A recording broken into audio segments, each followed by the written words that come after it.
The Word of God is living and effective, able to discern the reflections and thoughts of the heart. The Lord be with you. And with your spirit. A reading from the Holy Gospel according to Matthew. Glory to you, O Lord. Jesus told his disciples this parable. The kingdom of heaven is like a landowner who went out at dawn to hire laborers for his vineyard. After agreeing with them for the usual daily wage, he sent them into the vineyard, and going out about 9 o'clock, he saw others standing idle in the marketplace. And he said to them, "You too go to my vineyard, and I will give you what is just." So they went off. And he went off out again around noon and around 3 o'clock and did likewise. Going out about 5 o'clock, he found others standing around and said to them, "Why do you stand here idle all day?" And they answered, "Because no one has hired us." And he said to them, "You too go into my vineyard." When it was evening, the owner of the vineyard said to the foreman, "Summon the laborers and give them their pay, beginning with the last and ending with the first." When those who had started about 5 o'clock came, each received the usual daily wage. So when the first came, they thought that they would receive more, but each of them also got the usual wage. And on receiving it, they grumbled against the landowner, saying, "These last ones worked only 1 hour, and you have made them equal to us, who bore the day's burden and the heat." He said to one of them in reply, "My friend, I am not cheating you. Did you not agree with me for the usual daily wage? Take what is yours and go. What if I wish to give this last one the same as you? Or am I not free to do as I wish with my own money? Or are you envious because I am generous?" Thus, the last will be first, and the first will be last. The Gospel of the Lord. Praise to you, Lord Jesus Christ. The second to the last point on faith, based on the explanation of Spirago, faith is necessary for eternal salvation. When we say necessary, it is important. You cannot attain to eternal salvation without faith. It's not only an additional thing, it's not an accidental thing, it's a necessary thing. So it's very important. There are only 3 things that last, according to the Bible: faith, hope, and love. Because heaven is spiritual, your means to attain heaven is also spiritual. So nagatindog ako sa inyo, atubangan lawas kag kalag. Ang lawas, may 5 senses. Bala na naton na tunan ta na sa aton nga elementary kag high school. External senses: vision, smell, taste, touch, hearing. Kagamuning aton access sa world. Wala kita access sa world kung wala ni naga-function. Ang iban, ang mata nila wala ga-function, so limited ang ila access. Although posible nga magdoble ang capacity sang ila hearing, pero wala sila vision. Iban wala hearing, and therefore hindi makahambal.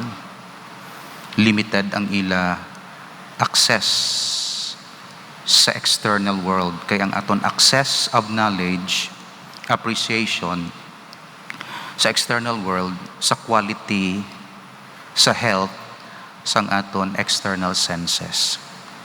Kung kaisa nagamuklat matata pero hindi siya healthy, distorted ang aton perception of external realities. Ang soul iya ang iya sinaiya nga access sa spirit world. That's why may soul kita, para may access kita sa Dios. Kaya kung saligan lang nato ng aton lawas, hindi siya makadangat sa Dios. Limited ang vision. Hasta lang da makita ako. Wala ko sang x-ray vision nga kita ako to sulod. Why? Hasta lang daw. Now, ang soul naton, amo na ang aton access sa spiritual world. So do may duha siya ka door, gina-imagine ko, ang door sang external world, kag door sang spiritual world. Kag-ara kita gatindog sa tunga, ang aton ginagamit nga senses sa external world, aton external senses, bodily senses, kag ang aton ginagamit para may access kita sa spiritual world, amo ang aton spiritual sense, nga amo ang soul. Karon ang soul, gintagaan na sang faith, hope, and charity, sang baptism. Na ang langit, tungod hindi siya physical, hindi mo siya mabakal sa imo millions, hindi mo siya mabakal sa imo fame. Kay ang access mo sa langit is not your million, thousands, pesos, etc. It's not your power. Ang access mo sa langit, quality sang imo soul. That's why kung pigaw ang imo soul, wala ka access sa langit. Hindi siya makasulod. Hindi siya makakonect. That's why ang soul, ginatagaan faith, hope, and charity. There are three things that last sa kamatayon. Wala na ning external senses, kay madula na, balanta na. Pero mabilin, faith, hope, and love sa soul. That's why, nabutang diri, faith is necessary for eternal salvation. Kaya eternal salvation belongs to the spirit world. Di kung wala kaya sang access sa spirit world, wala mo na-develop imo soul, di ka ka-attain eternal salvation. That's why ako yan nag-react gid perme, magsiling sila nga hindi necessary ang religion, kag hindi necessary ang faith, kag hindi essential ang worship sa kabuhi isang tao. Kaya gin-reduce nila ang tao sa material. Gin-reduce nila ang tao sa physical lang. Abi nila ang kabuhi sa sphere lang sang physical. Abi nila 5 external senses lang isatisfy.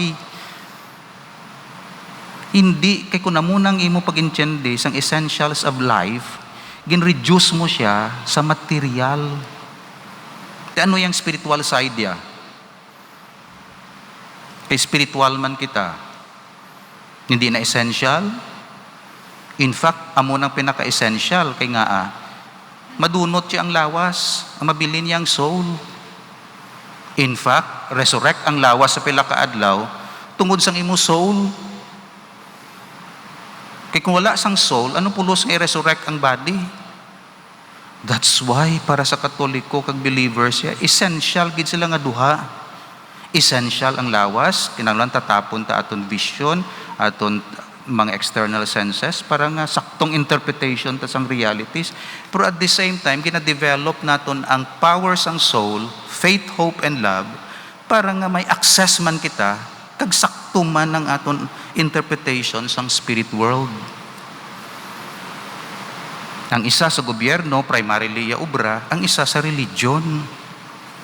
Ang isa sa science, nga obraya, pero sa isaya, sa religion man, sa relationship with the spiritual things, with heavenly things. Kaya ang religion, particularly, focus sa spiritual things.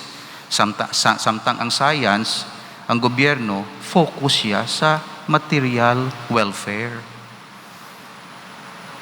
Ti reductionist gid na iya siya nga mga statement, reductionist statement na iya. Masiling hindi na kinanglan magsimba, hindi man na essential subong. My God. Namunay mo pagtanaw sa imo kabuhi, simply food and health. No, kinahanglan integral siya. May spiritual man. That's why faith is necessary for eternal salvation. Kagang faith, belongs to the spirit world. Kaya mo nang imo access, instrument mo para sa spirit world. Faith is like the root of the tree, without which it cannot exist. The tree cannot exist without the root. It is the first step on the road to heaven. It is the first step on the road to heaven. So kung wala ka sang faith, wala ka naka first step. Faith in God. And when we say faith, ang mutong hambal naton tatlo ng kahulugan, I believe in God, I love God, and I obey God. So kung ang imo life faithless, wala ka sang access sa spirit world. Kaya may access ka lang sa Diyos through faith. Kaya ang Diyos, hindi material, spiritual siya. That's why kinahanglan develop mong imo spiritual instrument, faith, para communicate ka sa Diyos. So first step nga maka-communicate kita, kapalapit kita sa iya is faith. That's why una-una gid ginapamangkot ang tao antes siya mag-spiritual life. Do you believe in God? Yes, I do. Come, formahon ka sa spiritual life. Do you believe in God? No, I don't believe. Out. Wala sang mahimo sa imo kundi magpati. Kaya kung hindi ka magpati, bisan ano pang explanation sa imo, bisan ano pang retreats and recollections, wala power. Why? Because you are separated from God. Wala ka access sa iya. That's why nag-start gid sa baptism. Do you believe in God the Father Almighty? I do. In Jesus Christ, do you believe? Yes. Do you believe in the Holy Spirit? Yes.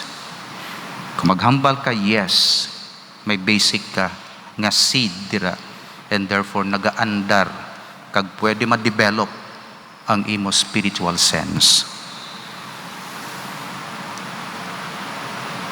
Ambot ko ano akong spiritual sense, siguro ang iban nami mata nila, nami ilaguya, nami nalawas, nami ila hearing, may quality, okay? Nami man ang ilang sense of touch, ang feeling, okay? Pero does not mean nami imo soul.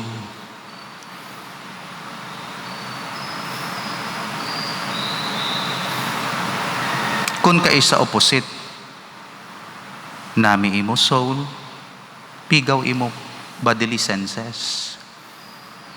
In fact, ginahambalan kita para mag-open ang door sang spiritual world. Ilimit mo ang door sang physical world.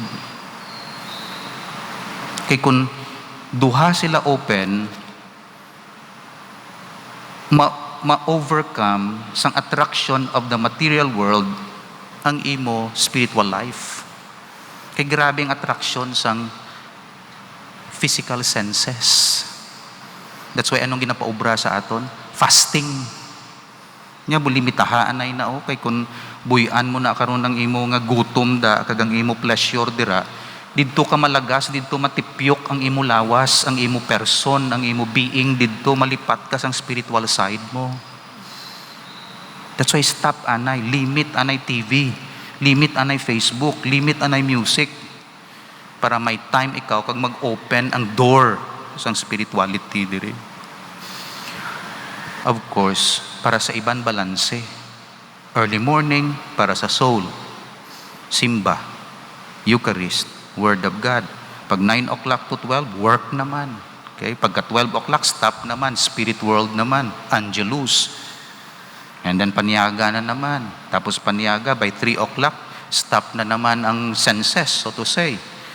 Pray naman siya, 3 o'clock prayer. Gabalanse. Problema mo, gina-close mong imo nga doors ang spiritual world, kagrabe ang opening mo diri sa material world. 24 hours a day, 24 hours man para sa material world. Matingin materialistic ang tao. That's why dira naghalin ng materialism. Kaya gin-reduce yang iya kabuhi sa material inclinations and desires. So, amuni ka importante ang faith. Faith is like the root of the tree. It is the first step on the road to heaven. It is the key which opens the treasure house of all virtues. So, kung may faith ikaw, may access ikaw sa all virtues. Kung may love ikaw, kag may hope ikaw, amuning tatlo ka keys. Kung ang mga virtues, humility, generosity, kag kung ano dira, lack na, kung may faith ikaw, ma-unlock mo ina. That's why kung gusto mo mag-grow sa virtues, kung wala ka faith, hindi mo ma-sustain. Kung gusto mo mag-grow sa ibang nga virtues, prudence, temperance, fortitude, wisdom, what else? Piety. Kung wala ka faith, hindi siya ma-develop. That's why kinanglan may faith sa Diyos. How happy is the wanderer when he lights on the road which will carry him to his journey's end. So gin-compare yaman ang faith sa light, sa aton alagyan. How far happier is he who has been wandering in the search after truth when he attains to a belief in the Catholic Church. He has found the road to eternal life, the door to eternal life. The saints always set the greatest store on the possession of faith. I thank God unceasingly, says the good King Alphonsus of Castile, not that I am a king, but that I am a Catholic. You see, not that I am a king, material, but because I am a Catholic, spiritual. So mas ginapaboran niya. Hambal, pamangkot si Pope John Paul II, what is the greatest event in your life? Siguro ang iban masiling, birthday, physical world. Hambal ni Pope John Paul II, niya hambal ya, Pope John Paul II or Benedict, ay na-confuse ako. Basta, may isa ka Pope, siling ya, baptism. Kay ang physical birthday sa world. Pero ang baptism sa heaven, spiritual birthday. Tiyan mo na ang aton pagtuo, may impact siya sa aton kabuhi. Naghatag kita time para sa spiritual things. Kaya gina-develop nato ng aton spiritual powers, faith, hope, and love. Again, gina-remind kita, 3 things will last. Diri nga side. Faith, hope, and love. Diri, kaunon sang ulod, imo nga mata, madunot na, o sunugon sa cremation, dunot na. Kung dira ka magsalig, absolutely sa imo kabuhi, this will fail you. Instrument lang ina. Temporary ina. Kay diriya mo ning permanent. So, hindi kita magkalipat. Take good care sa aton lawas, of course, kay diri pa katas kalibutan, pero hindi pag i-reduce ang kabuhi simply sa lawas. Kay may ara pagin nga mas essential, which is spiritual. And therefore, again, state ko ini, what is essential is invisible to the eye.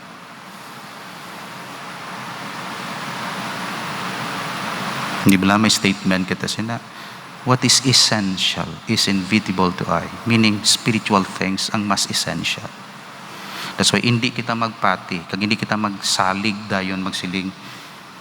Wala na misa, kaya hindi man na essential sa kabuhi. At tinunto ng imo ya. Ginhimo mo kami iya nga sapat sina eh.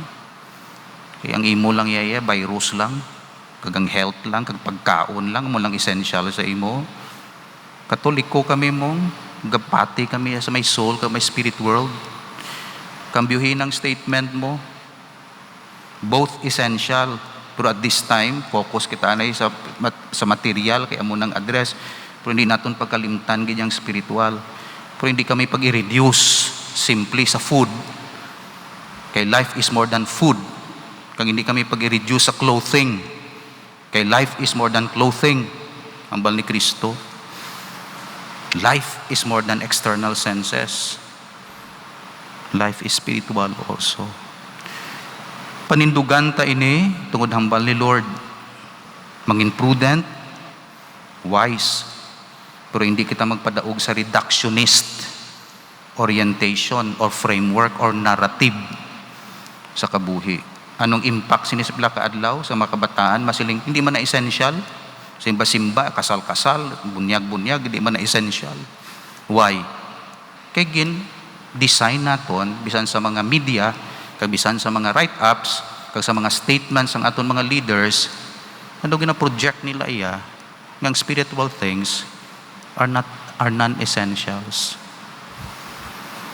Again, may priority. Unahon ang subong kay crisis, physical. Pero do not reduce it, amo nang akong term. Do not reduce it nga dira lang. Kundi, i-explain man, yes, kung okay na, balik gid kita sa spiritual. Because faith is necessary for eternal salvation. Without it,